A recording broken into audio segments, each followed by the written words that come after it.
اعوذ باللہ من الشیطان الرجیم بسم اللہ الرحمن الرحیم۔ القاریہ، القاریہ دہلا دینے والی، کھڑکھڑانے والی۔ القاریہ قیامت کے دن کے ناموں میں سے ایک نام ہے، اور اس کو اس نام سے اس لیے موسوم کیا گیا ہے کہ یہ لوگوں پر اچانک ٹوٹ پڑے گی اور اپنی ہولناکیوں سے ان کو دہشت زدہ کر دے گی۔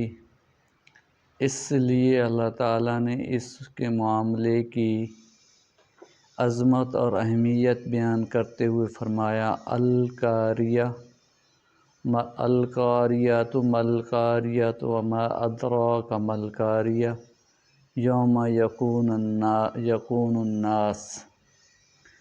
کھڑکھڑا دینے والی، کیا ہے کھڑکھڑا دینے والی؟ تجھے کیا معلوم کہ وہ کھڑا دینے والی کیا ہے؟ جس دن ہو جائیں گے لوگ سخت گھبراہٹ اور ہولناکی کی وجہ سے کالفراش المبثوث، بکھرے ہوئے پروانوں کی طرح، یعنی بکھرے ہوئے ٹڈی دل کی طرح ہوں گے جو ایک دوسرے میں موجزن ہوگا۔ الفراش، یہ وہ حیوانات ہیں جو رات کے وقت روشنی میں ہوتے ہیں اور ایک دوسرے کے ساتھ مل کر موج بن کر آتے ہیں، اور وہ نہیں جانتے کہ وہ کہاں کا رخ کریں۔ جب ان کے سامنے آگ روشن کی جائے تو اپنے ضعف ادراک کی بنا پر ہجوم کر کے اس میں آ گرتے ہیں۔ یہ تو حال ہوگا خردمند لوگوں کا۔ جب ان کے سامنے آگ روشن کی جائے تو اپنے ضعف ادراک کی بنا پر ہجوم کر کے اس میں آ گرتے ہیں۔ یہ تو حال ہوگا خردمند لوگوں کا۔ ملقاریہ، کھڑکھڑانے والی کیا ہے؟ وما ادراک ملقاریہ، وا اور ما کیا، ادراک جانا تو نے، ما کیا، القاریہ دہلانے والی، اور تم کیا جانو کہ کھڑکھڑانے والی کیا ہے؟ وہ قیامت ہے۔ یوم یکون الناس کالفراش المبثوث، یوم اس دن یکون ہوں گے ناس انسان کا جیسے فراش پروانے، مبثوث پھیلے ہوئے۔ جس دن لوگ ایسے ہوں گے جیسے بکھرے ہوئے پتنگ۔ وَتَكُونُ الْجِبَالُ كَالْعِهْنِ الْمَنْفُوشِ، اور تکون ہوں گے جبال پہاڑ کا جیسے کالعہن اون منفوش دھنی، اور پہاڑ ایسے ہو جائیں گے جیسے دھن کی ہوئی رنگ برنگ کی اون۔ رہے بڑے ٹھوس اور سخت پہاڑ تو وہ کالعہن المنفوش، دھن کی ہوئی اون کی مانند ہو جائیں گے، جو نہایت کمزور ہو گئی، جو نہایت کمزور رہ گئی، جس سے معمولی سی ہوا بھی اڑائے پھرتی ہے اون کو۔ اللہ تعالیٰ نے فرمایا: وَتَرَى الْجِبَالَ تَحْسَبُهَا جَامِدَةً وَهِيَ تَمُرُّ مَرَّ السَّحَابِ۔ النمل 88۔ اور تو پہاڑوں کو دیکھے گا اور سمجھے گا کہ یہ جامد ہیں، حالانکہ وہ بادلوں کی چال چل رہے ہوں گے، پھر اس کے بعد بکھرا ہوا غبار بن کر ختم ہو جائیں گے، اور ان میں سے کچھ باقی نہیں بچے گا جس کو دیکھا جائے گا۔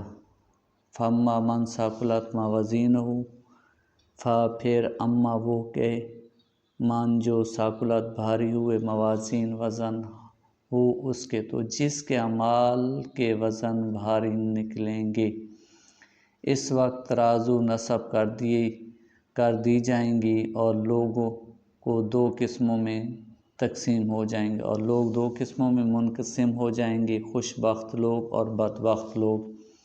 فَأَمَّا مَنْ ثَقُلَتْ مَوَازِينُهُ، پس جس کے اعمال کے وزن بھاری نکلیں گے، یعنی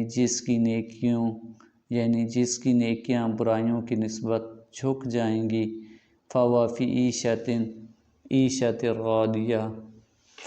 عِيشَةٍ رَاضِيَةٍ، فَاتُوا فاتو ہوا وہی فی میں عیشہ تن عیش راضیہ مرضی کا، وہ دل پسند عیش میں ہوں گے، وہ نعمتوں والی جنت میں ہوگا۔ واما من خفت موازینہ، اور اما پھر من جو خفت ہلکے ہوئے موازین وزن وہ اس کے، اور جس کے وزن ہلکے نکلیں گے۔ واما من خفت موازین، اور جس کے وزن ہلکے نکلیں گے، یعنی اس کی نیکیاں اتنی نہ ہوں گی جو اس کی برائیوں کے برابر ہوں۔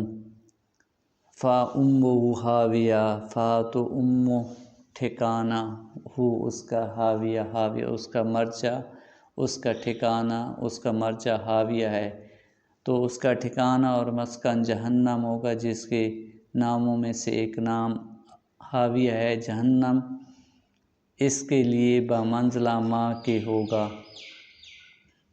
جو اپنے بیٹے کو ساتھ ساتھ رکھتی ہے۔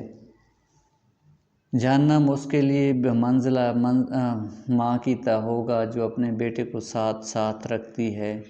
جہنم جو ہوتی ہے، جہنم اس کے لیے بمنزلہ ماں کے ہوگا جو اپنے بیٹے کو ساتھ ساتھ رکھتی ہے، جیسے کہ اللہ تعالیٰ نے فرمایا بے شک جہنم کا عذاب تو چمٹ جانے والا ہے۔ یہ بھی کہا جاتا ہے کہ اس کا دماغ جہنم میں گرے گا، یعنی اس کو سر کے بل جہنم میں گرایا جائے گا۔ وما ادراک ما ہی، اور ما کیا، ادرا جانا، کا تو نے، ما کیا ہی، وہ اور تو کیا، اور تم کیا سمجھے کہ حاویہ کیا چیز ہے، اور تم کیا سمجھو کہ وہ حاویہ کیا ہے۔ یہ سوال اس کے معاملے کو بڑا ہولناک کر کے دکھاتا ہے، پھر اپنے ارشاد سے اس کی تفسیر فرمائی۔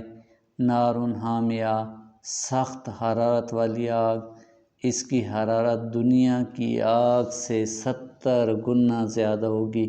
ہم اس آگ سے اللہ کی پناہ مانگتے ہیں۔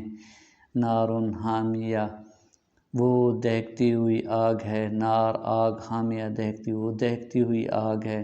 اللہ تعالی ہم سب کو اس جہنم کی آگ سے جو کہ بہت ہی خطرناک ہے، اللہ تعالی ہمیں جہنم کی آگ سے بچائے اور ہمیں نیک کام کرنے کی توفیق عطا فرمائے، اور ہمارا ٹھکانہ اور ہمارا خاتمہ ایمان اور اسلام پر، اور ہمارا ٹھکانہ جنت الفردوس میں ہو۔ اللہ تعالی ہم سب مسلمانوں کا ٹھکانہ جنت الفردوس میں کرے، آمین یا رب العالمین۔